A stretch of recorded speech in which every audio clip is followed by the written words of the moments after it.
The Duke and Duchess of Sussex have given us another update from Sussex.com, tracking their 2-day trip to the Middle East. We've got a lot to get into, as well as a lot of footage and a lot of details, so let's get started.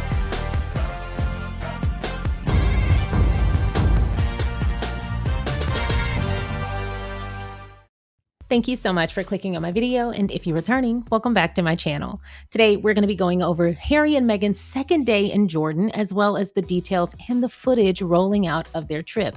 But before we get into that, if you haven't already, please don't forget to go ahead and like, subscribe, and share. Once again, this update is coming directly from Sussex.com, and it's titled, Inspired by Jordan, Frontline Humanitarians, Healers, and Community Leaders. On the second day of their visit to Jordan with the World Health Organization, the Duke and Duchess of Sussex continued to spotlight the people and partnerships sustaining life, dignity, and recovery for communities living with the long shadow of conflict. From humanitarian food response to mental health care, grassroots community leadership, and specialist cancer treatment, the day reflected Archewell's belief that lasting change is built when urgent needs are met alongside long-term systems of care. The day began at World Central Kitchen's regional headquarters in Amman, the operational nerve center for life-saving food deliveries into Gaza. The Duke and Duchess met the teams coordinating convoys, community kitchens, mobile bakeries, and clean water distribution under constant risk, and joined a live call with colleagues cooking on the grounds in Gaza. Standing before photographs of WCK staff members who had lost their lives in Gaza, they thanked the local Palestinian teams leading the response and the regional staff enabling it, recognizing food as a basic human right and humanitarian access as non-negotiable. The visit reaffirmed Archewell's long-standing partnership with World Central Kitchen and the shared conviction that locals know best, that dignity begins with nourishment, and that civilians must never be collateral.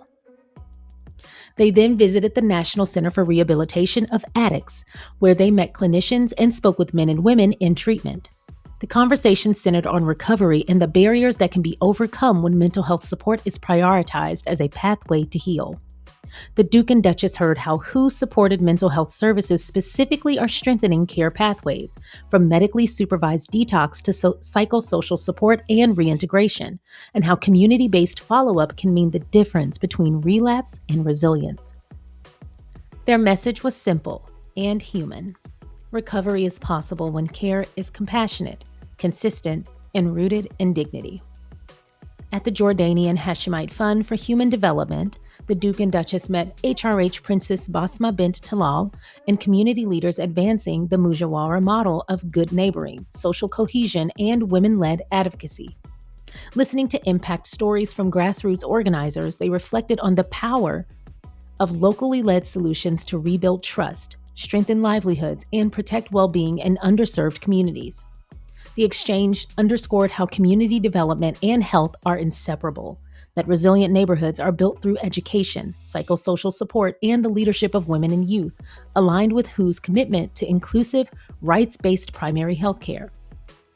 The day concluded at King Hussein Cancer Center, where the Duke and Duchess met HRH Princess Ghida Talal alongside hospital leadership, clinicians, and young patients receiving specialist cancer care.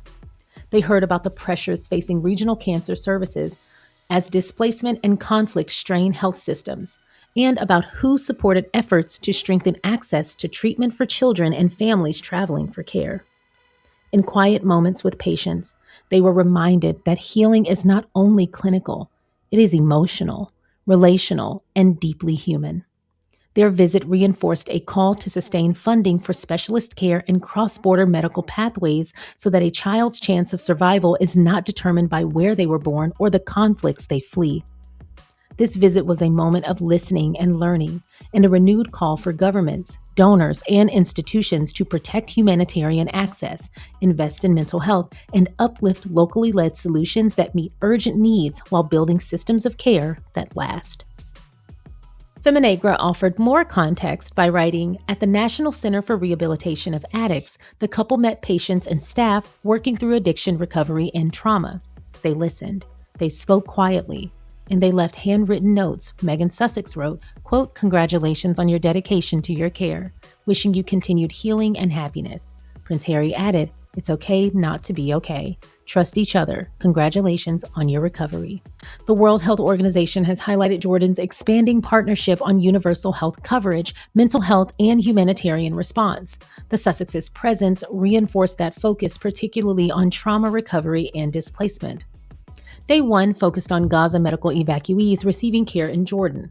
The World Health Organization estimates that about 4,000 children are still waiting for urgent medical evacuation, while more than 18,500 patients in total need specialized treatment for trauma injuries, cancer, kidney failure, and other serious conditions.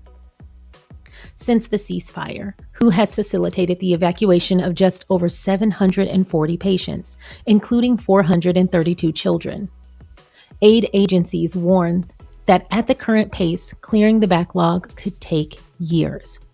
At least 44,500 children have been reported injured since October of 2023, with more than 11,000 sustaining life-changing injuries requiring long-term rehabilitation.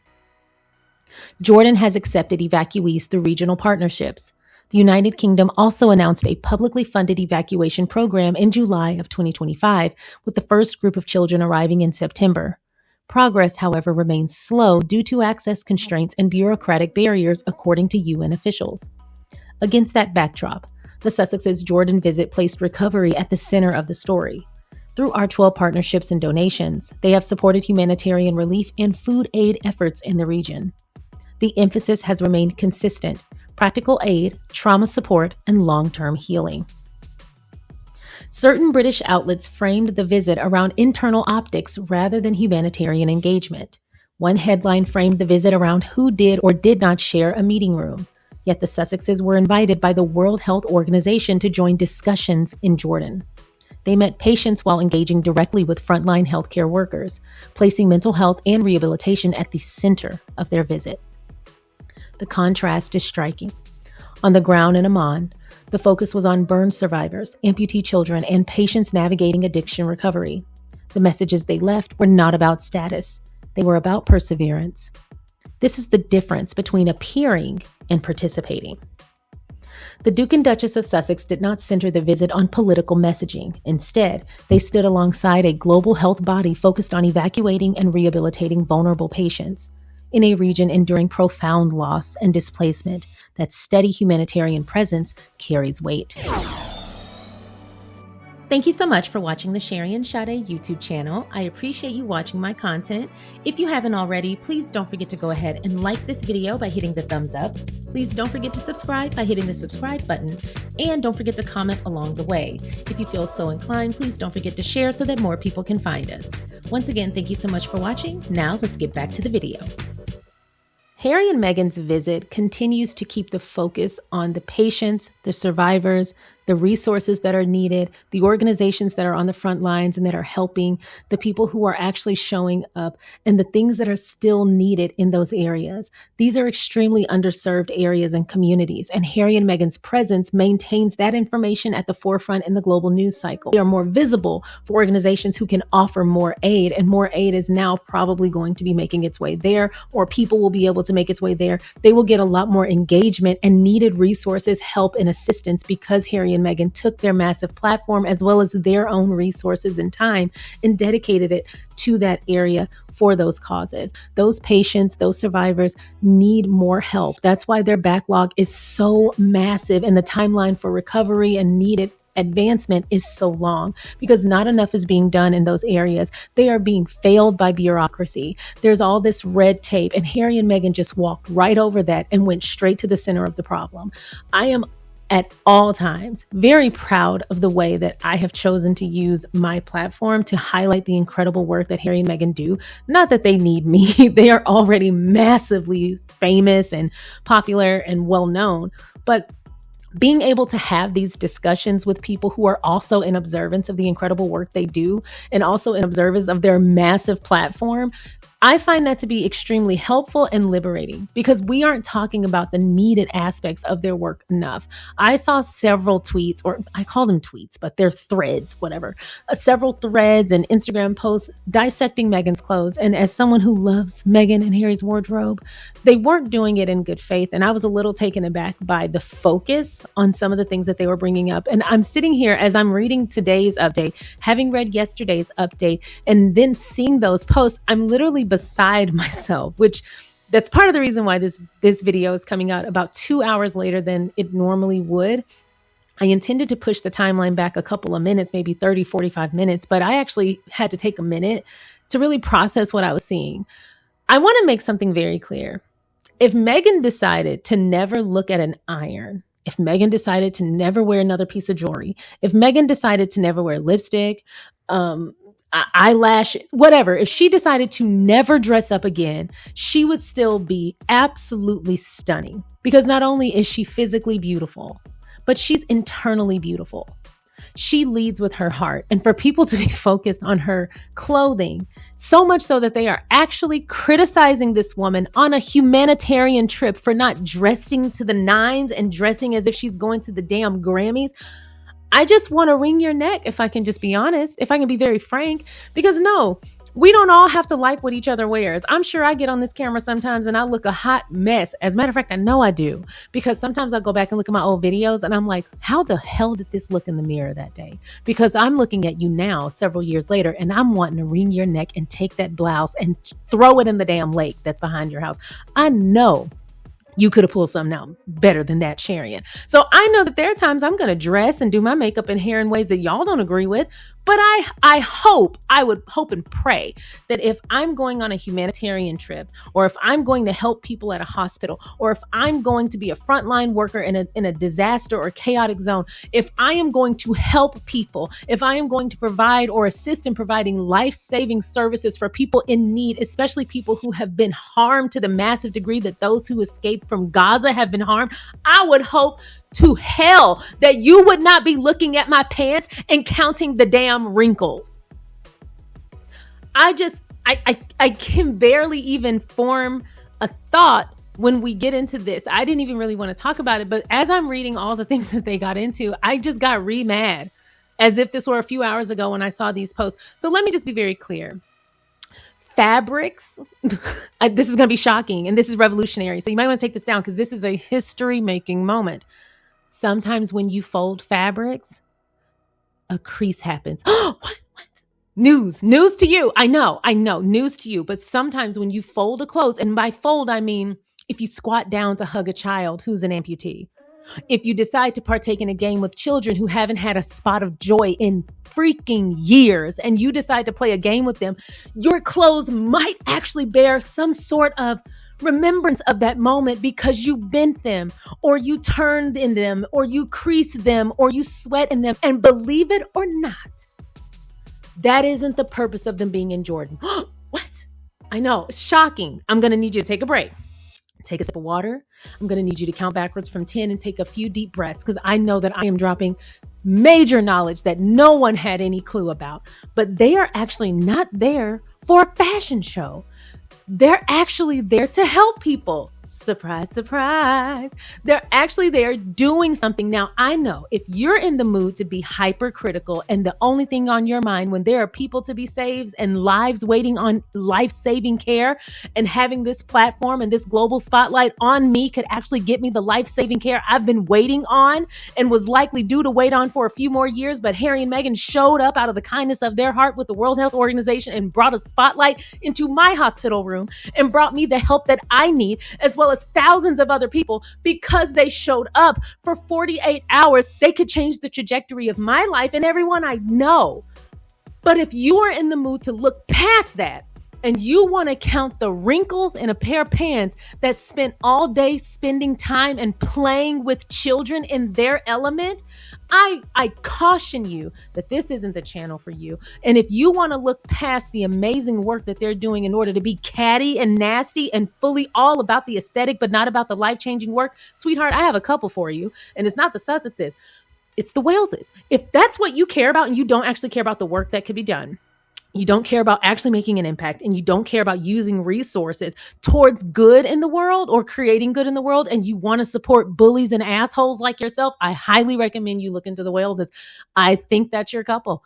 I think we got a match. I think you are in the wrong space. So I wouldn't even waste my time. If that is where your mind is, don't worry about Harry and Meghan. We got them. Sussex Squad got them. They got the support they need. They don't need your eyes on them. If you want to find somewhere catty and messy and frivolous like yourself, go for the Waleses. There's somebody for everybody. You know what I'm saying? There's always something that you can root for, and that is your horse, not this one. We've picked our horse. We're running our race with our team. Go fight for that. Go support that. If you want to get over there and you want to worry your little sweetheart about protocols and the length of somebody's hem and closed toe or open toe shoes or the inches on a heel or what kind of fabric is the laces on Harry's shoe, if those are your concerns, I highly recommend not paying attention to the Sussexes, because they actually care about being impactful.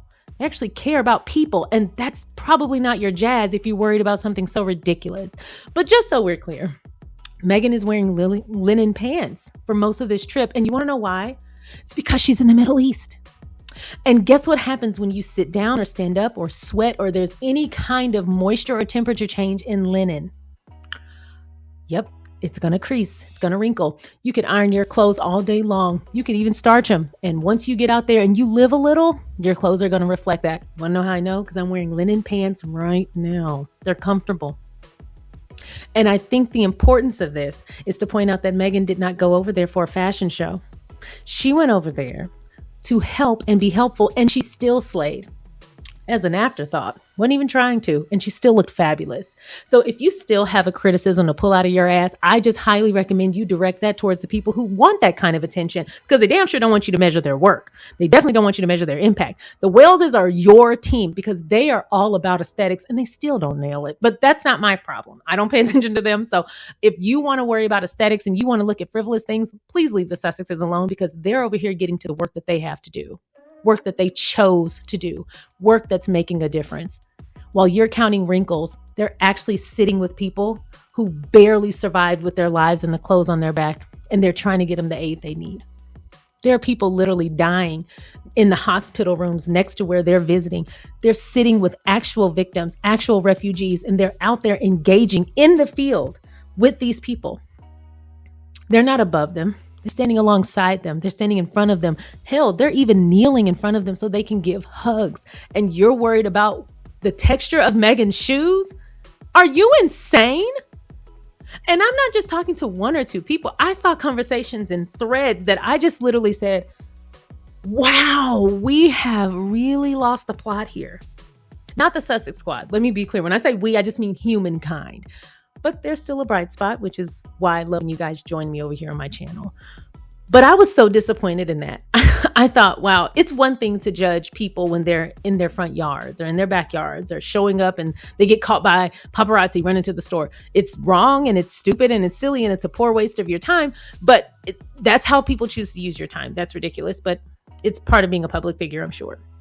But when you look at a couple who went to literally try and save lives and help more lives be saved, and you're counting wrinkles in their pants, I hope you know the only thing I care about when I see y'all's tweets is when I can find the biggest pair of my husband's giant work boots that I can find, because sometimes he has to go on site and he has the worst little work boots that sit outside in our backyard. And I want to find the biggest pair he has. He wears a size 13 and a half. I want to strap it up, and then I want to kick you in the chest with it. Maybe even in the neck when you go down. When I see those kinds of tweets, I want to stomp you out because you have lost the plot. We are literally living in a time when our president could literally get us all taken up out of here at any given moment because he's a damn raging psychopath. We're living in a time where people are literally voting on whether or not we need to know who is out here trying to eat and harm and kill and do all kinds of things to kids and innocent victims. And there's a whole document out there that's being sparsely released to us incrementally so that we can stress about it for as long as possible so they can harvest our energy and do all kinds of nonsense. And we're having whole oversight committees and things like that. And we're losing rights to vote left and right. We're losing basic human rights every other day. We are in distress. People aren't able to go to school because they can't afford it. People are barely able to pay for rent. Their homelessness crisis has risen. More people are homeless now than there have been in the last 20 years. And you're worried about the wrinkles in a woman's pants who's helping to save lives? May you never be cursed with meeting me in person. And I'm going to stop there. But I was absolutely disgusted. And I decided to talk about this today because sometimes my live streams go long when I talk about hot button issues and then we be there all day and everybody be tired. So I want to keep tomorrow focused on our main topics. So I decided to talk about this today. If you don't like what Meghan is wearing, you don't have to like it. I like it. That's all that matters to me. That's me and Vogue like it. And honestly, that's all that matters. If you want to wrap it up, you can wrap it up with that. You don't have to like what Meghan wears. Hell, you don't have to like what I wear. Half the time I'm in a t-shirt. Half the time I might put on a shirt and I'm probably not even wearing pants in these videos. You never know. You want to judge somebody, judge me. Because half the time I'm just going to throw that little funky bun up on top of my head, put on some lashes and go to town on these videos and talk my butt off. If you want to judge somebody's attire, judge mine. Because you know where I'm not? I'm doing the best I can with what I got from where I am. But I'm not in Jordan right now. I'm not sitting with victims. I'm not sitting with refugees. I'm not sitting with people who are out here barely hanging on to any semblance of hope.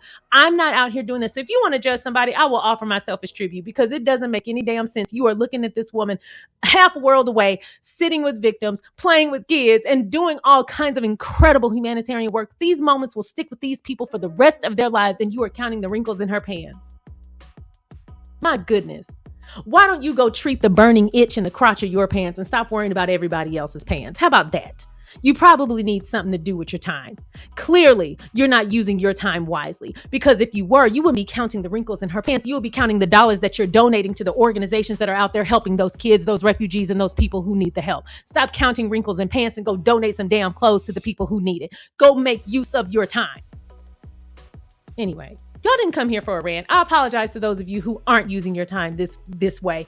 I just had to get that off my chest because I couldn't believe I was seeing so many people criticize Meghan's clothes. And then to top it all off, let me sum this up.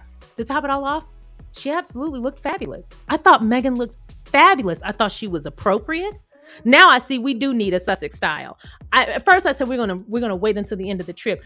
And now I know that we do need a Sussex style because there is purpose and intention behind her attire. We talk about this often. There's purpose and intention. Do you genuinely think she's going to show up in the Middle East with a ball gown and talk to refugees who barely have anything left after they were pushed out of their home in the only country they know? Do you genuinely think that she's going to dress up and wear a diamond tiara? I know your other princess would. I know she doesn't have a problem with that. She showed up to food banks empty-handed and didn't donate a damn thing. So I know the royals you're probably thinking of when you think of that kind of callous behavior, but these are not those royals. So when you're thinking of callousness and frivolousness, maybe you should redirect your focus back to those who are still serving that up on a silver platter, a platter they didn't pay for, you did. Because Meghan looked fabulous. Not only were her clothes coordinated and they both were coordinated. They were beautiful. They were appropriate. The fabrics made sense for the location and the season. And she absolutely slayed. Her makeup looked beautiful. Her hair looked beautiful. But most importantly, and her jewelry was minimal. But most importantly, none of her attire, her jewelry, her makeup, or her hair prevented her from being engaged with the people she was there to help. Is that not the most important part? I can tell you this. If you don't like Meghan, you would have hated Diana. Because, baby, they're cut from the same cloth. And I bet that cloth is linen. Now, aren't you pissed? Anyway, y'all, I apologize for yelling in your ear, but I was beside myself. And I was hot under the collar, as you can tell. And if you want to read somebody on their clothes, my collar is ripped from my workout. And guess what? I didn't even change my shirt. I washed it. I ripped this collar 4 or 5 years ago. And I've washed it a million times since then. But I've been meaning to toss the shirt and replace it. And I said, who's going to see me in this house besides my beautiful schnauzers? And they're going to love me anyway. They're not going to judge me with my ripped collar. But if you're wanting to read somebody, don't count the wrinkles in anybody's pants who's out there doing humanitarian work. Read me for not replacing this shirt with the busted collar. Anyway, y'all let me know your thoughts in the comment section below. And did y'all see those ridiculous comments? I know some of y'all did because I saw y'all going in, and I'm going to be honest. I don't like when people get out of character, and I know how that feels. Like even now, my heart rate is up and I'm stressed and I'm about to go eat so I can calm down and relax. But I saw some of y'all's responses and I said, I don't know why people bother the Sussex squad, because I wouldn't knowingly go somewhere just to get eviscerated. I don't know why people bother y'all, because not only are you smart, but you're witty as hell and you have wonderful wordplay. And I was reading those responses and was like, well, damn, I almost feel bad for them. I was putting them in the dirt. Do you hear me? But they deserved it and I don't feel bad. More, please, more. Anyway, those are my thoughts. I hope you enjoyed this video. I apologize for ranting in your ear. Harry and Meghan continue to lead by example. You both did fabulous work. You looked fabulous while doing it. And anyone who's hating on you had their mind made up to hate on you from the beginning. You can't outdo someone's own self-hatred that they're projecting onto you. You have to just continue to do you and let them sit there, them sorry sacks of shit, and be miserable all their own. That is not your problem. Thank you for making the world so much better because you're in it. And thank you for leading by example. Anyway, if you haven't already, please don't forget to like this video. I don't know if you want to like this one because this one wasn't a very likable video. I apologize. I went off the rails. I got mad. Anyway, but if you haven't already, please don't forget to like, subscribe, and share. I will see y'all tomorrow in the live stream. I look forward to it. We're going to be on some positivity in the live stream starting at 5 p.m. Central. We're starting later so that we can get people getting off work. I got y'all's emails and I'm trying to make the adjustments. So hopefully it works out and we can all commune together at 5 p.m. Central Time. Thank you so much for watching and I will see y'all next time. Bye.